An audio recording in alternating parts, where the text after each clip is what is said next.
اسلام کے چوتھے خلیفہ امیر المومنین علی جیسے ہی اسلام کے تیسرے بڑے خلیفہ حضرت عثمان کو انہی کے گھر میں شہید کر دیا گیا۔ اب پوری خلافت درہم برہم تھی۔ ان حالات کو کنٹرول کرنے کے لیے آپ صلی اللہ علیہ وسلم کے داماد حضرت علی نے خلافت سنبھالی۔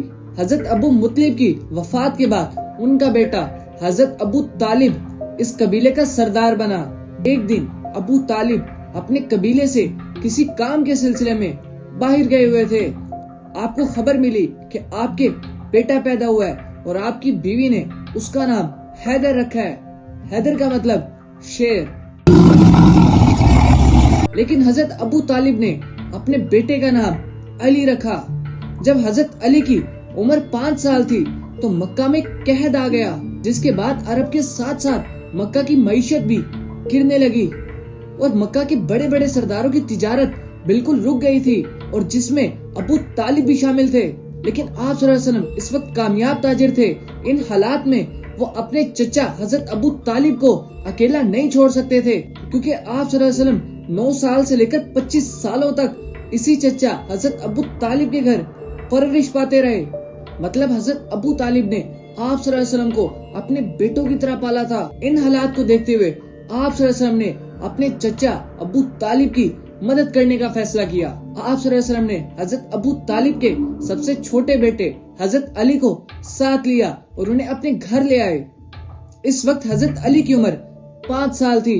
آپ صلی اللہ علیہ وسلم نے اور حضرت خدیجہ رضی اللہ تعالی عنہا نے حضرت علی کی پرورش بالکل اپنے بچوں کی طرح کی تھی۔ حضرت علی دنیا کے وہ اکیلے آدمی ہیں جن کی تربیت بچپن سے ہی آپ صلی اللہ علیہ وسلم نے خود کی تھی۔ حضرت علی کی شخصیت کو دیکھ کر اس بات کا اندازہ لگایا جا سکتا ہے کہ نبی پاک صلی اللہ علیہ وسلم جس کی تربیت کریں وہ شخص کیسا ہوگا۔ آپ صلی اللہ علیہ وسلم نے حضرت علی کو بچپن سے ہی لکھنا اور پڑھنا سکھا دیا تھا۔ جب حضرت علی کی عمر 10 سال ہوئی تو انہوں نے دیکھا آپ صلی اللہ علیہ وسلم رات کے اندھیرے میں مکہ کی ایک پہاڑی پر جاتے ہیں۔ آخر اسی غار میں آپ صلی اللہ علیہ وسلم پر اللہ کی وحی نازل ہوتی ہے، اور اس کے فوراً بعد آپ صلی اللہ علیہ وسلم سب سے پہلے دین کی دعوت اپنی بیوی حضرت خدیجہ رضی اللہ تعالی عنہا کو دیتے ہیں، اور وہ ایمان لانے والوں میں سے پہلے نمبر پر آتی ہیں۔ اور اس کے بعد حضرت علی نے 10 سال کی عمر میں اسلام قبول کیا، اور پھر آپ صلی اللہ علیہ وسلم کے سب سے قریبی ساتھی حضرت ابو بکر صدیق رضی اللہ تعالی عنہ نے اسلام قبول کیا۔ اور جب آپ صلی اللہ علیہ وسلم نے اسلام کی دعوت اپنے خاندان والوں کو دی تو وہ بھی ایمان نہیں لائے۔ لیکن آپ صلی اللہ علیہ وسلم یہاں رکے نہیں، بلکہ اسلام کی دعوت کو آہستہ آہستہ لوگوں تک پہنچاتے رہے۔ آپ صلی اللہ علیہ وسلم کا ساتھ دینے کے لیے حضرت علی نے بھی اسلام کی دعوت کو لوگوں تک پہنچایا۔ حضرت علی رضی اللہ تعالی عنہ کی دعوت پر اسلام کے بڑے پیارے صحابی حضرت ابو ذر غفاری نے اسلام قبول کیا، اور جب اسلام آہستہ آہستہ پھیلنے لگا تو مکہ کے بڑے بڑے سردار آپ صلی اللہ علیہ وسلم کے جانی دشمن بن گئے، اور کچھ سرداروں نے تو آپ صلی اللہ علیہ وسلم کو شہید کرنے کا منصوبہ بنایا تھا۔ ان سخت حالات میں آپ صلی اللہ علیہ وسلم مکہ میں بڑی مشکل زندگی گزارتے رہے، اور اسی طرح حضرت علی بھی آپ صلی اللہ علیہ وسلم کے ساتھ مشکل حالات میں تھے۔ لیکن آہستہ آہستہ حالات ٹھیک ہونے کی بجائے حالات اور خراب ہوتے گئے، کیونکہ مکہ میں آپ صلی اللہ علیہ وسلم کو ڈیفینڈ کرنے والے 2 بڑے لوگ آپ صلی اللہ علیہ وسلم کو چھوڑ کر چلے گئے تھے۔ حضرت علی کے والد ابو طالب اور آپ صلی اللہ علیہ وسلم کی بیوی حضرت خدیجہ رضی اللہ تعالی عنہا۔ یہ سال آپ صلی اللہ علیہ وسلم کے ساتھ ساتھ حضرت علی کے لیے بھی نہایت ہی مشکل تھا۔ ان سخت حالات کی وجہ سے آپ صلی اللہ علیہ وسلم نے مسلمانوں کو حکم دیا کہ وہ مکہ کو چھوڑ کر مدینہ کی طرف چلے جائیں، اور آپ صلی اللہ علیہ وسلم کا حکم مانتے ہوئے بہت سارے مسلمان مدینہ چلے گئے تھے۔ مکہ میں صرف 3 لوگ آپ صلی اللہ علیہ وسلم، حضرت ابو بکر صدیق اور حضرت علی رضی اللہ تعالیٰ عنہ پیچھے رہ گئے۔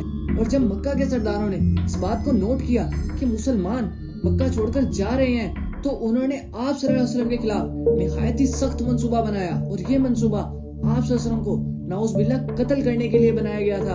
اور یہ پلان اسلام کے سب سے بڑے دشمن ابو جہل نے بنایا تھا۔ اب ہجرت سے پہلے 40 لوگ تلواروں سمیت آپ صلی اللہ علیہ وسلم کے گھر کے باہر جمع ہوئے۔ آپ صلی اللہ علیہ وسلم کو ان سب باتوں کا پہلے ہی پتہ چل چکا تھا، اسی لیے آپ صلی اللہ علیہ وسلم نے اپنے بستر پر اپنی جگہ حضرت علی کو لٹایا اور فرمایا صبح لوگوں کی امانتیں ان کو لوٹا کر مدینہ آ جانا، جس کے بعد آپ صلی اللہ علیہ وسلم حضرت ابو بکر صدیق رضی اللہ تعالیٰ عنہ کے ساتھ مدینہ کی طرف روانہ ہوئے۔ اور جب وہ 40 لوگ آپ صلی اللہ علیہ وسلم کے گھر میں داخل ہوئے اور حضرت علی کو دیکھ کر وہ بہت غصہ ہوئے، یہاں تک کہ انہوں نے حضرت علی کو قید کر دیا۔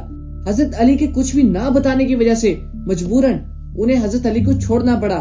اب حضرت علی نے آپ صلی اللہ علیہ وسلم کے فرمان کے مطابق لوگوں کو ان کی امانتیں لوٹا دی اور مدینہ کی طرف پیدل سفر شروع کر دیا۔